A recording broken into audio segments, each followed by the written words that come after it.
Perkenalkan, nama saya Anastasia Rika Utami Stuti. Saya dari Prodi PGSD semester 3. Saya perwakilan dari kelompok 5 ingin mewawancarai mahasiswi alumni KM6. Silahkan Mbak, diperkenalkan diri dulu. Halo, perkenalkan nama aku Chana Saudatu Zulfa dari Program Studi Pendidikan Guru Sekolah Dasar.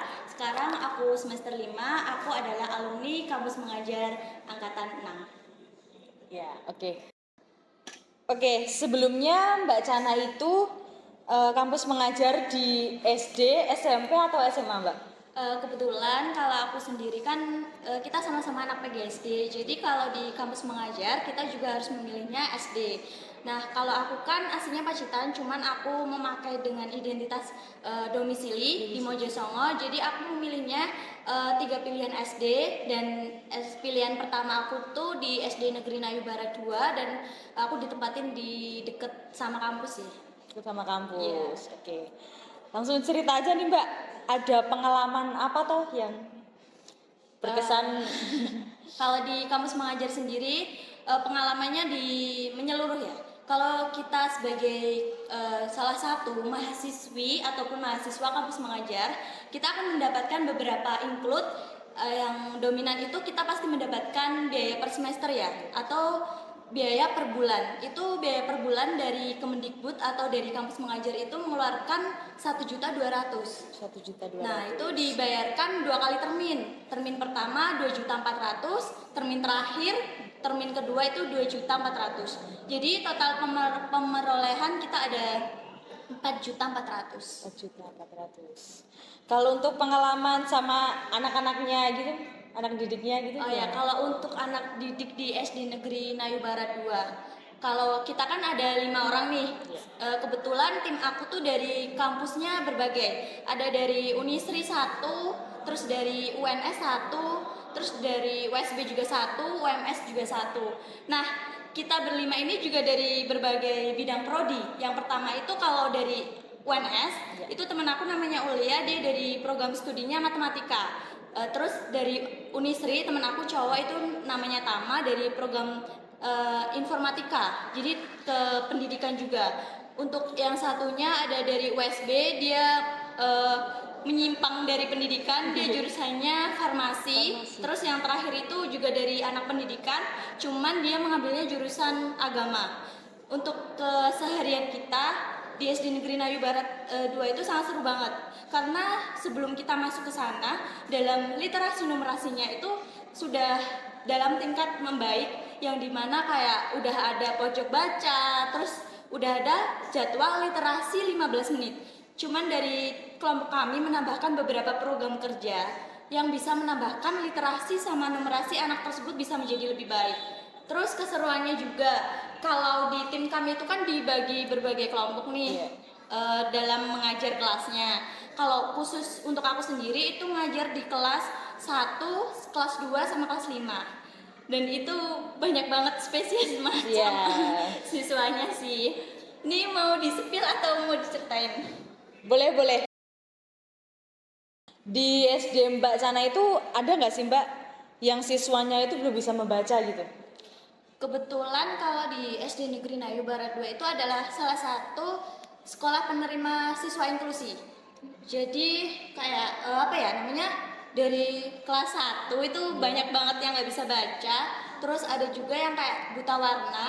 Terus ada juga yang spesialisasinya tuh dia siswa yang kayak lebih jenius gitu loh. Dia kayak punya ada spesies masing-masing inklusinya. Jadi kelas 1, terus kelas 2 maupun sampai dengan kelas 5 itu ada salah satu ataupun beberapa siswa termasuk golongan dari siswa inklusi. Entah itu belum bisa membaca, terus belum bisa menghitung, ataupun mereka terkait kebutuhan khususnya itu kayak dia hiperaktif dan dia nggak bisa diem. Jadi kalau di SD Negeri Nayu Barat 2 ini tuh juga ada guru inklusinya sendiri, dan guru inklusinya itu ada 2. Terus bagaimana cara menangani siswa yang belum bisa membaca? Kalau dari guru-gurunya sendiri sama tim kampus mengajar, kita kan ada beberapa program kerja. Nah, program kerja tersebut bagaimana cara kita bisa meningkatkan literasi dan numerasi siswa tersebut. Yang pertama, kita juga bisa meningkatkan dalam read aloud. Nah, di dalam program kerja kelompok kami itu ada namanya 15 menit setiap hari Kamis. Nah, di setiap hari Kamis itu nanti dari guru, siswa maupun tim kampus mengajar itu bisa bercerita, read aloud, baca puisi, cerpen dan bisa mengekspresikan dari buku cerita itu menjadi semisal kayak cerita fabel. Nah, itu bisa diperagakan. Karena kalau kita menyuruh siswa tersebut semuanya membaca bersama, belum tentu keseluruhan itu adalah siswa yang kayak bukan inklusi ataupun literasinya sama numerasinya masih rendah. Dari kampus mengajar atau dari gurunya itu ada nggak sih Mbak strategi khusus yang digunakan untuk meningkatkan literasi di sekolah tersebut? Kalau untuk strategi itu masih sama dengan jawabannya sebelumnya ya. Yang pertama kita harus meningkatkan terkait pembiasaan literasi 15 menit tersebut. Maupun kita juga bisa menggunakan terkait alat peraga. Alat peraga tersebut bisa digunakan untuk mereka biar bisa kayak nggak bosan. Biasanya kan ada nih beberapa mungkin kita nggak ketahui guru yang mereka notabene hanya menyuruh untuk membaca dan tanpa sepengetahuan mereka ada beberapa siswa yang itu bosan dengan hal tersebut. Nah, kita harus bisa meningkatkan terkait alat peraganya. Terus kita juga harus melakukan terkait strategi pendekatan yang dimana ada siswa yang tersebut dia bisa berinteraksi dengan temannya cepat dalam diskusi maupun dalam penangkapan si guru tersebut. Nah, ada juga mereka yang notabene tuh kayak siswa yang dia diem saja, dia tidak memahami dan dia juga takut untuk bertanya. Nah, itu strategi kita untuk guru tersebut maupun dari kampus mengajar, kita juga harus bisa meningkatkan terkait hal kayak pendekatan, adaptasinya teknologi juga harus ditingkatkan, terus dalam pembiasaan literasi juga harus ditingkatkan. Oke. Kalau untuk kendala dalam mengimplementasi strategi tersebut ada nggak sih Mbak? Mungkin kendalanya itu bagaimana cara kita, kadang kan kalau ada siswa inklusi, itu kan notabene kan kita semua dari 5 kelompok ini bukan jurusan pendidikan luar biasa ya. Jadi kayak harus benar-benar sabar memahami. Kalau kita nggak ada di titik yang sabar, pasti kita bakalan kewalahan. Dan ada juga terkait kendala mungkin imajinasi kreativitas ya. Kadang tuh kan kita beda prodi. Jadi dalam pengimplementasian media pembelajaran itu juga harus bisa diskusi dalam satu arah itu ya, kita harus benar-benar diskusi secara langsung sih. Oke. Untuk yang di SD-nya Mbak Chana, siswanya termasuk banyak. Kalau di SD Negeri Nayu Barat 2 itu adalah SD gabungan dari SD Negeri Nayu Barat 3. Jadi di SD Nayu Barat itu ada 3 sebenarnya. Yang satu itu sebelahnya SD Negeri Nayu Barat 2, yang 3 itu di belakangnya. Cuman karena udah ditutup, terus terjadinya penyebaran guru-guru sama siswa dari SD Negeri Nayu Barat 3 itu dialihkan ke SD Negeri Nayu Barat 2. Dan siswanya alhamdulillah cukup banyak dan notabene itu per kelas mungkin 20 sih. Karena memang udah termasuk sekolah favorit karena juga sudah menerima siswa inklusi tersebut. Itu termasuk sekolah baik juga ya Mbak? Ya. Oke. Terakhir nih, pesan dan kesan Mbak Chana buat pengalaman yang udah dilalui selama KM sama buat SD-nya gitu gimana?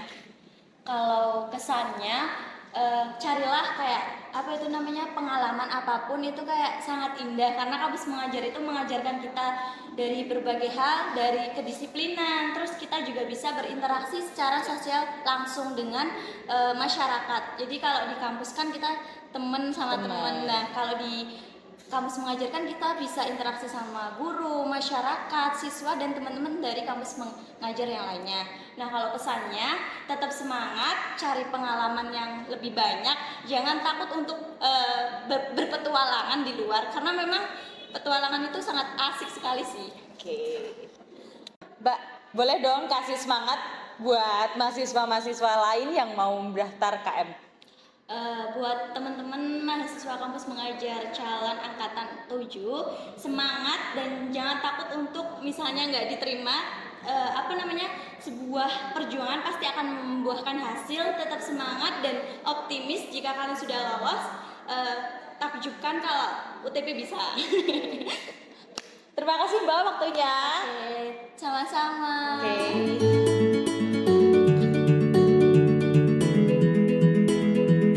History is a story that's never ending. It's full of trials and triumphs that we're constantly mending. It's a tapestry full of colors and